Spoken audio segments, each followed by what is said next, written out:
Hello guys, welcome back to our channel. ഇന്നത്തെ video എന്താണെന്ന് വെച്ചാൽ വീടൊന്ന് ചെറുതായിട്ട് ക്ലീൻ ചെയ്യുന്നുണ്ട്.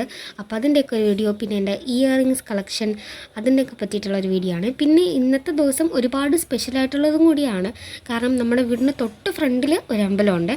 അപ്പോൾ ആ അമ്പലത്തിൽ ഉത്സവമാണ്. അപ്പോൾ ഇന്ന് കുറച്ച് പ്രോഗ്രാമൊക്കെ ഉണ്ട്. അപ്പോൾ അതിൻ്റെ വീഡിയോ, പിന്നെ ഇന്ന് നമുക്ക് കഴിക്കാനായിട്ട് പത്തിരിയും ബീഫും. അപ്പോൾ അതിനൊക്കെ പറ്റിയിട്ടുള്ളൊരു വീഡിയോ ആണ്. അപ്പം ഇപ്പം ഞാൻ ചെയ്യാൻ പോകുന്നത് എന്താണെന്ന് വെച്ചാൽ മൊത്തത്തിൽ പൊടി പിടിച്ച് കിടക്കുകയാണ് ടേബിളൊക്കെ. കമ്പ്യൂട്ടർ ശരിക്കും പറഞ്ഞാൽ കംപ്ലൈൻ്റ് ആയിട്ട് ഇരിക്കുകയാണ്. ഇനി നമ്മളിപ്പോൾ പുതിയ വീടിൻ്റെ പണി നടന്നുകൊണ്ടിരിക്കുകയാണല്ലോ. പുതിയ വീടിൻ്റെ പണി കഴിഞ്ഞ് നമ്മൾ അങ്ങോട്ട് ഷിഫ്റ്റ് ചെയ്യുമ്പോഴത്തേക്കും അതെന്തായാലും സർവീസ് ചെയ്യാമെന്ന് പറഞ്ഞിരിക്കുകയാണ്. അപ്പം ഞാൻ ഇപ്പോൾ വിചാരിച്ചു അവിടെയൊക്കെ മൊത്തം ഒന്ന് ക്ലീൻ ചെയ്തിടാമെന്ന്. കാരണം മൊത്തത്തിൽ ഡസ്റ്റും കുറേ സാധനങ്ങളൊക്കെ ആയിട്ട് തിങ്ങിക്കൂടി നിൽക്കുകയാണ്. അപ്പോൾ സാധനങ്ങൾ വെക്കാനായിട്ടൊന്നും സ്ഥലമില്ല. അപ്പോൾ നമ്മൾ ഫോണൊക്കെ ചാർജിങ്ങിന് ഇടുന്നത് അവിടെയാണ്. അപ്പോൾ ഓരോ സാധനങ്ങൾ ഇങ്ങനെ തിങ്ങിക്കൂടി നിന്നാൽ മൊത്തത്തിൽ അത് കാണുമ്പോൾ തന്നെ ഒരു ഡിസ്റ്റർബൻസ് ആയിരിക്കും. അപ്പോൾ അതുകൊണ്ട് ഞാൻ വിചാരിച്ചു ഒന്ന് ക്ലീൻ ചെയ്ത് വെക്കാമെന്ന്. അങ്ങനെ ഓരോന്നായിട്ട് അടുക്കി ഒതുക്കി അത് മാറ്റി വെക്കണം. ഇപ്പോഴൊക്കെ എനിക്ക് ഈ കമ്പ്യൂട്ടർ കാണുമ്പോഴത്തേക്കും വല്ലാത്തൊരു സങ്കടം തോന്നി.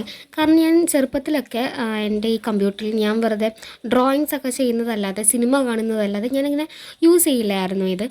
പക്ഷേ ഇപ്പോഴായ പിന്നെ ഞങ്ങൾക്ക് കമ്പ്യൂട്ടർ ലാബിൽ കൊണ്ടുപോകും സ്കൂളിൽ. അപ്പോൾ അവിടെ ചെന്നിട്ട് ഞങ്ങൾക്ക് കുറേ പ്രോഗ്രാമൊക്കെ കമ്പ്യൂട്ടറിൽ ചെയ്യാനായിട്ടുണ്ടാവും. അപ്പോൾ അതൊക്കെ പ്രാക്ടീസ് ചെയ്യാനായിട്ട് വീട്ടിലൊരു കമ്പ്യൂട്ടർ ഉള്ളത് നല്ലതാണ്. അപ്പോൾ ഇവിടെ വീട്ടിൽ കമ്പ്യൂട്ടർ ഉണ്ടായിരുന്നിട്ടും അത് യൂസ് ചെയ്യാൻ പറ്റുന്നില്ലല്ലോ എന്നൊക്കെ ആലോചിച്ചിട്ടുണ്ട്. എനിക്കൊരു സങ്കടം ഉണ്ടായിരുന്നു. അപ്പോൾ ഞാൻ അച്ഛനോടും അമ്മയോടും പറഞ്ഞപ്പോഴത്തേക്കും അച്ഛനും അമ്മയാണ് പറഞ്ഞത്, ഇപ്പോൾ എന്തായാലും സർവീസ് ചെയ്താൽ ഇവിടെ വെച്ച് നോക്കാനൊക്കെ ബുദ്ധിമുട്ടായിരിക്കും. അപ്പോൾ പുതിയ വീട്ടിലോട്ട് കൊണ്ടുപോകുമ്പോഴത്തേക്കും വേറൊരു ടേബിളൊക്കെ വാങ്ങി അതിൽ സെറ്റ് ചെയ്തിട്ട് കമ്പ്യൂട്ടർ റിപ്പയർ ചെയ്ത് തരാം. അപ്പോൾ കുറച്ചും കൂടി എളുപ്പമായിരിക്കും പഠിക്കാനായിട്ടൊക്കെ എന്ന് പറഞ്ഞു. അപ്പോൾ ഒന്ന് ആലോചിച്ചപ്പോൾ എനിക്കും തോന്നിയത് ശരിയാണെന്ന്. കാരണം ഇപ്പോൾ വെറുതെ റെഡിയാക്കിയിട്ട് പിന്നെയും അതെല്ലാം കൂടെ അഴിച്ച് കെട്ടിക്കൂട്ടി നമ്മൾ പുതിയ വീട്ടിലോട്ട് ഇനി കൊണ്ടുപോകണം. അപ്പോൾ അതിലും ഭേദം അവിടെ വെച്ച് തന്നെ അത് ശരിയാക്കുന്നതാണല്ലോ എന്ന് ഒന്ന് ആലോചിച്ചപ്പോൾ എനിക്കും തോന്നിയത് ശരിയാണ് അച്ഛനും അമ്മയും പറഞ്ഞതെന്ന്. പിന്നെ എനിക്ക് ഏറ്റവും കൂടുതൽ സങ്കടം ഉണ്ടാകുന്നൊരു കാര്യമുണ്ട്. കാരണം എന്താണെന്ന് വെച്ചാൽ എൻ്റെ അപ്പൂപ്പൻ, അതായത് അമ്മയുടെ അച്ഛൻ, ഞങ്ങൾക്ക് ചെറുപ്പത്തിലൊക്കെ തന്നുകൊണ്ടിരുന്നത് കമ്മലായിരുന്നു. സ്വർണ്ണത്തിൻ്റെ കമ്മലായിരുന്നു, ജിമിക്ക് കമ്മൽ, അങ്ങനത്തെ കമ്മലൊക്കെ. ഞാൻ ഇപ്പോഴും പുറത്ത് പോകുമ്പോഴൊക്കെ ഞാൻ അത് യൂസ് ചെയ്യാറുണ്ട്. കൂടുതലും കല്യാണത്തിന് പോകുമ്പോഴാണ് ഞാൻ അങ്ങനത്തെ ആക്കി ഇടുന്നത്. അപ്പോൾ ഇടയ്ക്ക് വെച്ചിട്ട് എനിക്ക് 10 വയസ്സുള്ളപ്പോൾ എൻ്റെ ബർത്ത്ഡേക്ക് എനിക്ക് സൈക്കിൾ വേണമെന്ന് പറഞ്ഞു. അപ്പോൾ എനിക്കൊരു ലേഡി ബേർഡ് സൈക്കിൾ എടുത്ത് തന്നു. അപ്പോൾ ആ സൈക്കിൾ ആ ടൈമിലൊക്കെ ഞാൻ ഫുൾ ടൈം ഓടിച്ചുകൊണ്ടൊക്കെ നടക്കുമായിരുന്നു. കാരണം കോവിഡ് ടൈമിലായിരുന്നു എനിക്ക് സൈക്കിൾ വാങ്ങി തന്നിട്ടുണ്ടായിരുന്നത്. അതുകൊണ്ട് തന്നെ എനിക്കത് ഓടിച്ചുകൊണ്ട് നടക്കാനൊക്കെ ഭയങ്കര ഇഷ്ടമായിരുന്നു. കാരണം ക്ലാസ്സിൽ പോകണ്ടല്ലോ.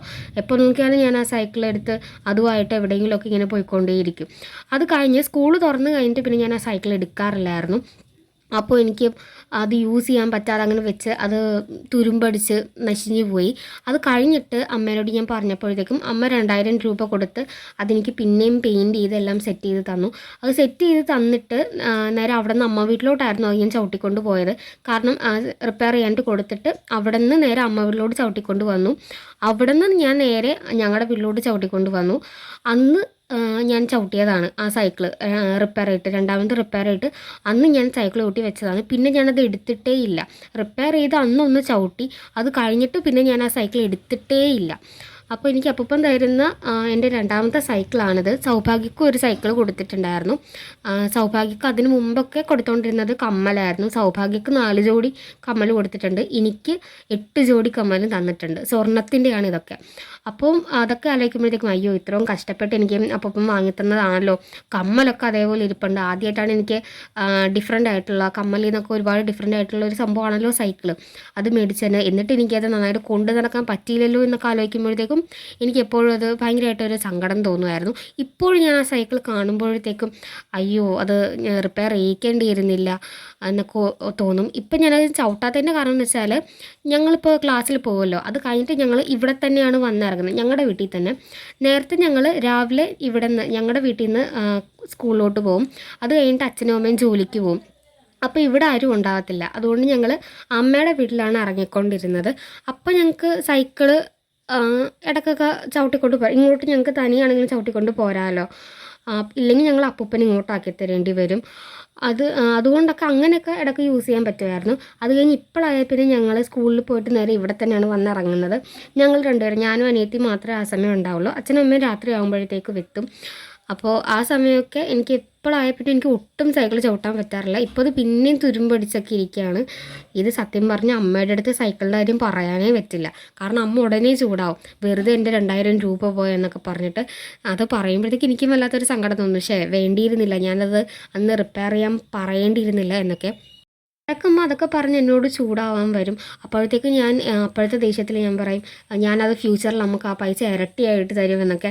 അപ്പോൾ അമ്മ പറയും, ഇപ്പം 2000 രൂപയാണെങ്കിൽ അപ്പം നീ തരാൻ പോകുന്ന സമയത്ത് കുറച്ചും കൂടി വലുതായി കഴിയുമ്പോഴത്തേക്കും അത് ഒരുപക്ഷെ 2 ലക്ഷം രൂപയോളം വാല്യൂ വരുമായിരിക്കും ആ പൈസയ്ക്ക് എന്നൊക്കെ അമ്മ പറയും. അപ്പോൾ ഞാൻ പറയും, എന്നാൽ ഞാൻ അത്രയും പൈസ തന്നോളാം എന്നൊക്കെ ഞാൻ വഴക്കുണ്ടാക്കും അമ്മേനോട്. കാരണം എപ്പോൾ നോക്കിയാലും ഇതും പറഞ്ഞ് എന്നെ ഇങ്ങനെ ശല്യപ്പെടുത്തിക്കൊണ്ടേയിരിക്കും. എന്തെങ്കിലുമൊക്കെ പറഞ്ഞ് അമ്മയ്ക്ക് എപ്പോഴും എന്നുമായിട്ട് വഴക്കുണ്ടായിക്കൊണ്ടേയിരിക്കണം. അപ്പോൾ ഞാൻ ഇടയ്ക്ക് ഇങ്ങനെ ചോദിക്കും, അമ്മയ്ക്ക് എന്നിട്ട് വഴക്കുണ്ടാക്കാതെ പറ്റില്ല എന്നൊക്കെ. ഇടയ്ക്ക് അമ്മ സൗഭാഗ്യയുടെ മെക്കിട്ട് കയറും, ഇല്ലെങ്കിൽ എൻ്റെ മെക്കിട്ട് കയറും.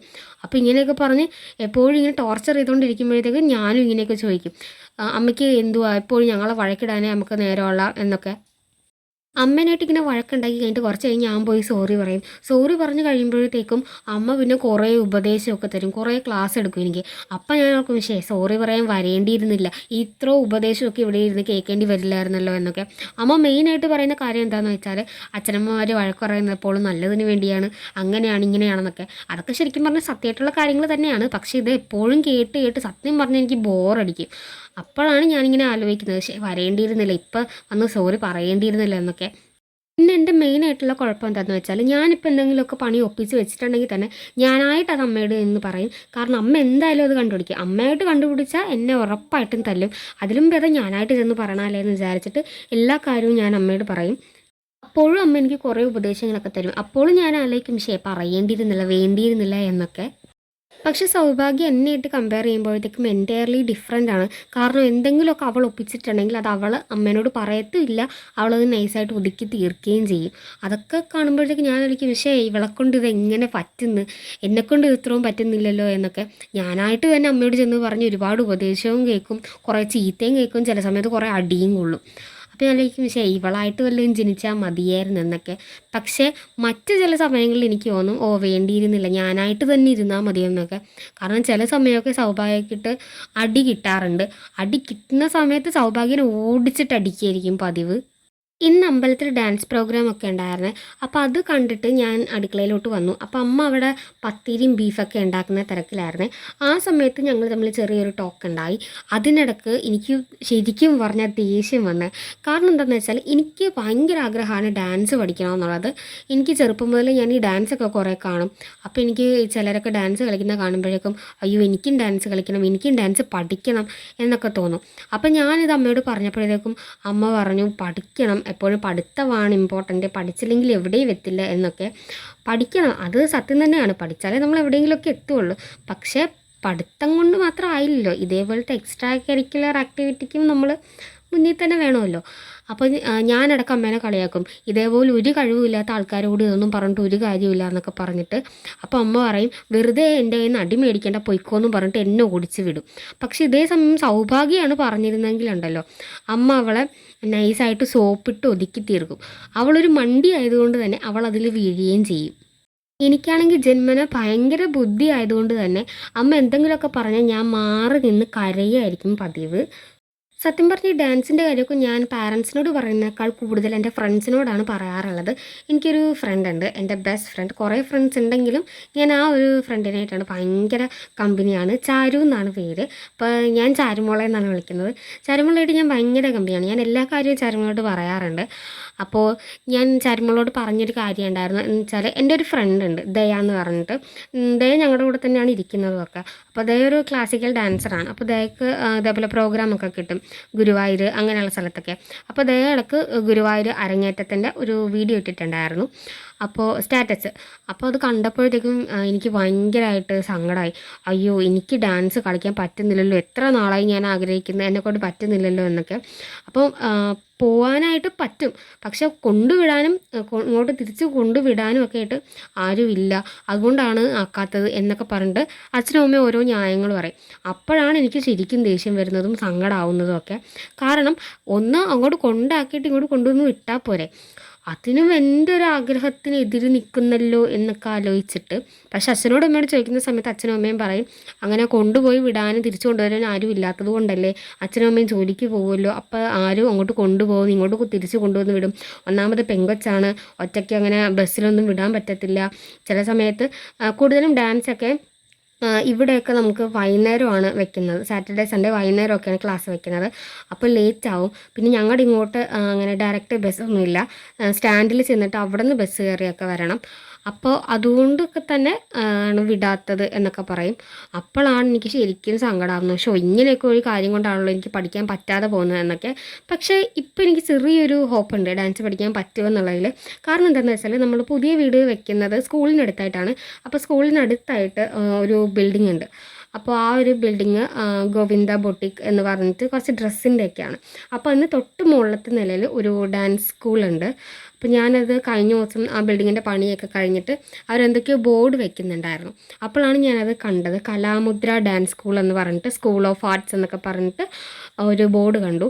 അപ്പോൾ അത് ആ ഒരു ബിൽഡിങ്ങിൻ്റെ മുകളിലാണ് വെച്ചിരിക്കുന്നത്. അപ്പോൾ അവിടെ ഒന്നും സെറ്റ് ചെയ്തിട്ടില്ല. എനിക്ക് തോന്നുന്നു അവർ ഡാൻസ് സ്കൂൾ തുടങ്ങാനായിട്ടുള്ളൊരു പരിപാടിയിലായിരിക്കുമെന്ന്. അവരുടെ നമ്പറൊക്കെ ആ ബോർഡിലുണ്ട്.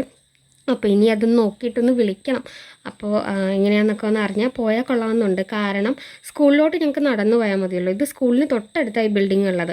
അപ്പോൾ എനിക്ക് വീട്ടിൽ നിന്ന് അങ്ങോട്ട് കുറച്ച് നടന്നാൽ മതിയല്ലോ. പുതിയ വീട്ടിൽ നിന്ന് അങ്ങോട്ട് കുറച്ച് നടന്നാൽ മതിയാവും ഡാൻസ് സ്കൂളിലോട്ട്. അപ്പോൾ പോകണം എന്ന് നല്ലൊരു ആഗ്രഹം തന്നെ എനിക്കുണ്ട്. പിന്നെ എങ്ങനെയാണെന്ന് എനിക്കറിയില്ല. കാരണം ഇനി അവരെ വിളിച്ചിട്ട് ഫീസ് അങ്ങനെയുള്ള കാര്യങ്ങളൊക്കെ ചോദിക്കണം. പിന്നെ ഞാൻ ഇനി 10th ശരിക്കും പറഞ്ഞാൽ ഇപ്പോൾ ഞങ്ങൾക്ക് 10th പോർഷൻസൊക്കെ എടുത്ത് തുടങ്ങി. ശരിക്കും പറഞ്ഞാൽ 9th അല്ല, ഇപ്പോൾ 10th ആണ്. പേരിന് മാത്രമാണ് ഞാനിപ്പോൾ 9th. 10th ക്ലാസ്സൊക്കെ ഞങ്ങൾക്ക് സ്റ്റാർട്ട് ചെയ്തു. അപ്പോൾ ഇനി ആ ക്ലാസ്സൊക്കെ അറ്റൻഡ് ചെയ്യണം. അപ്പോൾ അതിൻ്റെ ഇടയ്ക്ക് ഡാൻസും കൂടെ കൊണ്ടുപോകാനായിട്ട് ഭയങ്കര ബുദ്ധിമുട്ടുമായിരിക്കും. എന്നാലും എനിക്കത് പഠിക്കണമെന്ന് ഭയങ്കര ആഗ്രഹമുണ്ട്. ഞാൻ പറഞ്ഞല്ലോ എൻ്റെ ഫ്രണ്ട് ദയ, അവൾ ഡാൻസറാണെന്നുള്ളത്. അവളിപ്പോൾ 10th ആയതുകൊണ്ട് തന്നെ ഡാൻസ് ഇപ്പോൾ ഈ ഒരു വർഷത്തേക്ക് അവൾ നിർത്താൻ പോവുകയാണ്. അതിന് 10th ഒക്കെ കഴിഞ്ഞിട്ട് ബോർഡ് എക്സാം ഒക്കെ കഴിഞ്ഞിട്ട് ഇനി പോകണമെന്നാണ് അവൾ പറഞ്ഞത്. പക്ഷേ ഞാൻ ഇതുവരെ പോവാത്തത് കൊണ്ട് തന്നെ 10th ആണെങ്കിലും ഒരുപക്ഷെ ഞാൻ ചേരുമായിരിക്കും. കാരണം എനിക്ക് ഭയങ്കര ആഗ്രഹമുണ്ട് ഡാൻസ് കളിക്കണമെന്നൊക്കെ. പാരൻസ് വിട്ടാൽ മാത്രം. പിന്നെ ഫീസും ഒക്കെ നോക്കിയിട്ട് പോകണമെന്നാണ് എൻ്റെ ഒരു ആഗ്രഹം. കോവിഡിൻ്റെ ടൈമിൽ, അതായത് ലോക്ക്ഡൗണിൻ്റെ ടൈമിലൊക്കെ ഞാൻ യൂട്യൂബ് നോക്കിയിട്ട്, യൂട്യൂബിൽ റെക്കോർഡഡ് വീഡിയോ ആണല്ലോ, അതിൽ നോക്കിയിട്ട് ഞാൻ ഡാൻസ് പഠിക്കാൻ നോക്കിയിട്ടുണ്ടായിരുന്നു. അപ്പോൾ ചില പാർട്ടൊന്നും നമുക്ക് കിട്ടില്ല. ഇത് പാർട്ടായിട്ടാണ് ഇവർ വീഡിയോസ് പോസ്റ്റ് ചെയ്യുന്നത്.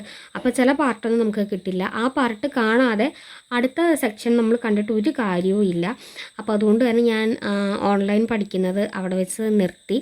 അപ്പോൾ നിങ്ങൾ വീഡിയോ കാണുന്ന നിങ്ങൾ ആരെങ്കിലും ക്ലാസിക്കൽ ഡാൻസർ ആണെങ്കിൽ ജസ്റ്റ് കമൻസിൽ ഒന്ന് പറയാം നിങ്ങളുടെ എക്സ്പീരിയൻസ് എങ്ങനെയുണ്ടെന്നൊക്കെ. കുറച്ച് പാടാണെന്നറിയാം ഡാൻസ് പഠിക്കാനായിട്ട്. ഫസ്റ്റ് കളിക്കുമ്പോഴേക്കും ചിലപ്പോഴൊക്കെ കാല് നന്നായിട്ട് വേദന എടുക്കും. അങ്ങനെയൊക്കെ ഞാൻ കുറേ പേരുടെ കേട്ടിട്ടുണ്ട്. പിന്നെ സ്കൂളിൽ ഡാൻസ് കളിച്ച സമയത്തൊക്കെ എനിക്ക് കാലിൽ ഭയങ്കര മസിൽ പെയിനൊക്കെ ആയിരുന്നു.